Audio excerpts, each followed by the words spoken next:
자, 어제 노벨상 첫 번째 상 생리의학상 발표됐고요. 잠시 후 한 15분 뒤면은 노벨 물리학상 수상자가 발표됩니다. 그런데 일본이 또 받았습니다. 자, 매년 가을 이렇게 화려한 영상 속에 노벨상 시상식이 스웨덴 스톡홀름에서 진행됩니다. 자, 일본 교수가 받았거든요. 이동 차장. 네. 올해 노벨 생리의학상 수상자로는 일본의 오스미 요시노리 도쿄 공업대 명예교수가 선정됐습니다. 40년 동안 효모를 연구해서 특히나 오토파지라는 아주 독특한 분야를 연구해온 공로를 인정받았습니다. 근데 이분이 말하는 게 굉장히 재밌네요. 내가 이 나이 돼서 고급 저택이나 외제차를 원하는 거 아니다. 아무도 하지 않은 분야를 개척하는 게 즐거웠다면서 수상 소감을 밝혔거든요. 실제로 이분 육성을 직접 들어봤으면 좋겠습니다. 자, 오스미 요시노리 교수입니다. 71세의 일본 과학자입니다. 듣겠습니다.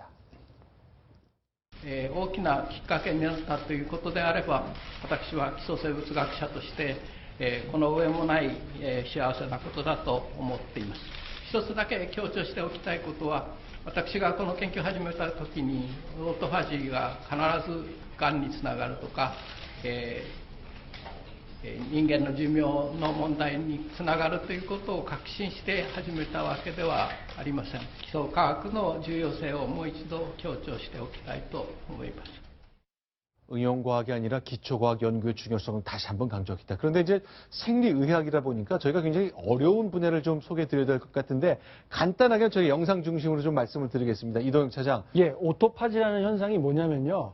쉽게 설명드리면 어떤 한 세포가 그 안에서 어떤 이상현상 이런 게 생겼을 때 그걸 잡아먹는 현상을 오토파지라고 합니다. 뭔가 쑥 감싸는 게 보이네요. 그렇습니다. 없애버리는 거죠. 세포가 뭔가 이상이 생기니까 암같이 어떤 세포가 이상현상이 생기면 그걸 없애버리는 겁니다. 그런데 이런 체계가 고장이 나면 암세포가 번성을 하는 거죠. 그래서 이 분야를 잘 발전시키면 암치료라든가 신경치료 이런 분야에서 아주 탁월한 효과를 볼 수 있기 때문에 이 연구 성과가 대단히 우수하고 중요하다 이런 평가를 받는 이유입니다.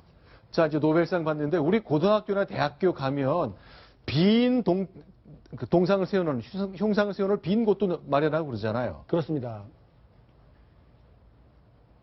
네, 지금 저 장면이죠? 맞습니다. 화면에 보시는 것처럼 여기는 포항공대죠? 예, 포항공대에서 이 한국을 빛낼 미래 과학자 아직은 나오지 않았지만 우리가 열심히 공부해서 한번 키워보자 이런 의미에서 세워놨는데 아직까지는 저 반열에 오른 과학자가 안타깝게도 배출되지 않고 있습니다. 예, 여기는 강원도에 있는 민족사관군 모습인데 모두 15개인가 이렇게 좌대를 마련하고 우리 졸업생들 반드시 이곳에 좋은 과학자의 모습으로 흉상을 세워놓겠다는 의지를 밝힌 바가 있습니다. 그런데 이게 그냥 되는 게 아니지 않습니까? 많은 투자도 있고 한 사람의 노력도 필요한데 손수혜 변호사, 이런 분들이 과학을 연구하고 이런 분들이 이런 새로운 세상이 놀라게 할 만한 의학적 발견을 하는구나 하는데 가족들과 친구들이 이 과학자를 설명하는군요. 그렇습니다. 이제 뭐 과묵하고 또 재미도 없고 무겁고 뭐 이런 그 선입견이 과학자에 대해서 있는데 지금 이 오스미 요시노리는 그렇지 않은 것 같습니다. 이제 고등학교 동창이 이제 아사히 신문과 한 인터뷰 내용인데요. 고등학교 때부터 이제 말도 안 되는 기체를 만들어서 풍선을 날리거나 아니면 정체를 알 수 없는 음료를 만들었다. 정말 재미있고 즐겁게 과학을 즐기는 뭐 그런 모습이 있었다라는 내용의 인터뷰를 했습니다. 그렇죠. 우리 생각해 보시죠. 고등학교 때 말도 안 되는 음료를 만들어서 친구들한테 한번 마셔보라고 하고 그런 친구들 있긴 있잖아요. 우리는 그 사람들을 특별하게 대하지 않죠. 특별하게 대하죠. 공부 못하는 괴짜 이렇게 해서 대학 못 가게 만들고 진로를 뭐 설명할 것도 없이 공부 못하는 애도 평가를 해버리기 때문에 창의적인 어떤 저렇게 독특한 생각을 기반으로 한 새로운 분야를 개척하는 데는 정말 재주가 없다고 봐야죠. 자, 실제로 그 부인도 재밌는 얘기를 해놨죠? 그렇습니다. 제 남편이 이제 그 결혼 당시에 뭐 돈도 없고 직업도 없었다. 그래서 정말 노벨상을 수상할 줄은 꿈에도 몰랐다. 라는 내용의 인터뷰를 이제 그 마이니치 신문과 한 바가 있고요. 그리고 또 여기에 넘어서 실제로 남편이 뭐 연구도 열심히 하고 그런 성공한 그런 훌륭한 과학자지만 집에서는 이제 그 아내의 그런 안경을 숨기는 장난을 이제 자주 치는 등 굉장히 밝고 이제 그 익살스러운 사람이다라는 인터뷰도 했습니다. 뭐 매년 이맘때 이제 노벨상 수상자가 발표된 시즌이 되면 우리는 모두 기대도 했다가 이내 실망하고 또 일본을 부러워하는 일들이 계속 몇 년째 반복되고 있죠. 네, 저는 그 대한민국 과학계가 항상 우리는 투자가 부족하다고 얘기하는데 제 생각은 좀 다릅니다. 아하. 우리나라 지금 R&D 자금이 얼마나 많은 줄 아세요? 우리가 GDP 대비 R&D 비율은 뭐 세계 한 3등쯤 하는 거 네, 아닙니까? 굉장히 많습니다. 지금 미래 창조과학부에서 쓰는 예산이 한 6조, 7조 되죠. 산자부께 4조, 5조 되죠. 그다음에 국방과학연구소 ADD 쓰는데 ADD는 그나마 산물이 좀 많죠. 근데 나머지 연구하시는 거 보면요. 연구하고 제품이 되거나 뭐 밝혀내는 게 없어요. 저는 네. 오스미 교수를 딱 보면서 저거는 일본 정부의 투자가 많아서가 아니라 본인의 확고한 철학관입니다. 우리나라 네. 과학자들이요. 저런 철학관 있는 분들 제가 보기엔 적습니다. 저도 꽤나 만나고 있는데 그 프로젝트 따셔가지고 뭘 하시는지 한번 생각해 보시길 진짜 저 바랍니다. 자, 이분은 효모라는 것을 50년 동안 연구했다 그러거든요. 그동안 성과가 있었을 수도 있고 없었을 수도 있지만 한 우물을 50년간 팠다.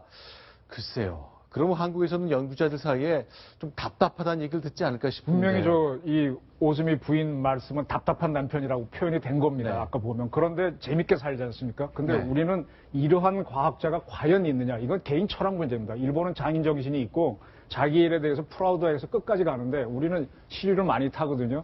우리 과학계를 쭉 보면서 저는 대한민국 정부에 우리나라 국가 예산이 적게 들어가서 안 나오는 게 아니라 과학 철학에 과연 있느냐는 질문을 던지고 싶습니다. 자, 실제로요. 자, 이동희 차장. 이제 우리 서울대학교 같은 곳에서 이제 가장 머리 좋은 학생들을 모아놓기 때문에 뭔가 좀 변화를 만들고 싶을 텐데 그렇지 못한 현상도 계속 나온다고 교수들이 자주 하고 그러잖아요. 그렇습니다. 네. 그 서울대 재료공학부의 김영준 교수도 언론을 통해서 이런 얘기를 했는데요. 서울대에서 학점 잘 받으려면 교수의 농담까지 그대로 토시 하나 틀리지 않고 시험 답안지에 적어야 된다. 네. 아이들이 이렇게 창의성 없는 교육을 받다 보니까 제대로 된 인재 교육이 되지 않고 있다. 이런 신랄한 비판을 했습니다. 근데 이제 다른 사람들이 서울대 공대를 졸업한 학생들의 졸업장 그리고 성적 증명서를 볼 때 A+ 과목이 있다 그러면 아, 이 학생은 뭔가 전혀 상상하지 못한 방식으로 교수를 깜짝 놀래켜 해서 교수가 기쁜 마음에 A+를 줬다고 생각할 거 아니에요. 그런데 지금 김 교수님의 설명을 들어보면 교수의 틀을 절대 벗어나지 못하고 사고의 네. 방식이 새로운 것, 그 신기술에 대한 도전 정신 이런 것들은 찾아보기 어렵다 이런 이야기가 되겠습니다. 네. 조금 전에 그 서울대에서 A+ 학점 받는 방법 이게 이렇게 네. 나왔잖아요. 근데 네. 이게 단순히 그냥 한 교수님의 그런 그 인상이 아니라 네. 실제로 그 한 교육학자가 그 여러 명의 서울대생을 놓고 이제 실험 연구를 했습니다. 근데 그 결과 이제 그 방대한 양의 리서치를 해보고 이제 인터뷰를 했는데 서울대에서도 성적을 잘 받는 학생을 보니까 정말로 교수님의 그런 이야기를 그대로 받아 적는 필기를 잘하는 사람이 정말 학점이 높았다는 연구 결과가 있었거든요. 네. 과연 이게 옳은 방법이고 과연 이게 바람직한 것인지에 대해서는 좀 회의가 됩니다. 자, 우리 어른들이 대학교 1학년에 입학한 게 우수한 아이들한테 과연 어떤 기준을 제시했으면 이 아이들이 더 바르게, 올바르게 성장할 수 있을까를 고민해야 될 때가 왔다고 봅니다. 그렇습니다. 우리나라에서 이렇게 수재들이 모인 것이 우리 한국의 그 산업화를 이끌었던 역사가 있거든요. 네. 1960년대는 화학과 화공과 출신들이 네. 대부분 서울대도 수석 입학하고 네. 수석 졸업을 했습니다.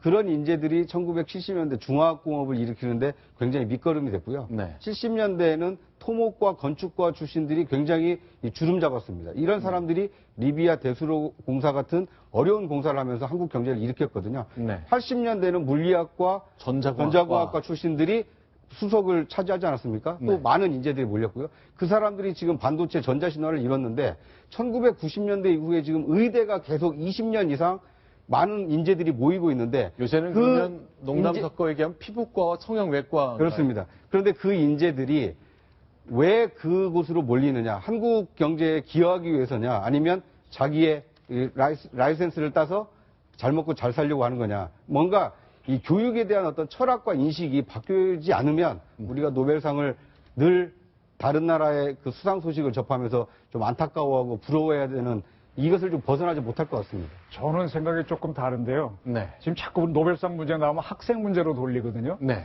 학생들이 교수님 얘기를 토시 하나 안 틀게 받아 적어서 공부 창의력이 없다 그러는데 노벨상을 받느냐 안 받느냐 문제는 교수님들의 문제입니다. 네. 지금 이분이 동경 공대 교수잖아요. 네. 동경대학도 아닙니다. 교토대학도 아닙니다. 그래서 이게 무슨 얘기가 하면은 이게 한 분야에 어디 가든 계속 공부할 수 있는 이건 교수의 문제지 우리가 지금 이건 뭔가 헷갈리고 있는데 과학자들의 문제지 학생들의 문제가 아닙니다. 이거는 분명히 좀 우리가 좀 다시 봤으면 좋겠습니다. 자, 누가 과연 행복한 삶을 살 것인가, 그리고 누가 주위로부터 존경받고 관심을 받느냐, 뭐 많은 사회가 다른 기준을 갖고 있겠습니다만 우리 사회도 하나하나 바뀌곤 있습니다만 조금 더 속도를 내줬으면 하는 마음에 저희 패널들이 여러 가지 지적을 해주셨습니다. 자, 이정훈 편집위원 또 오늘 인사를 드리겠습니다. 고맙습니다.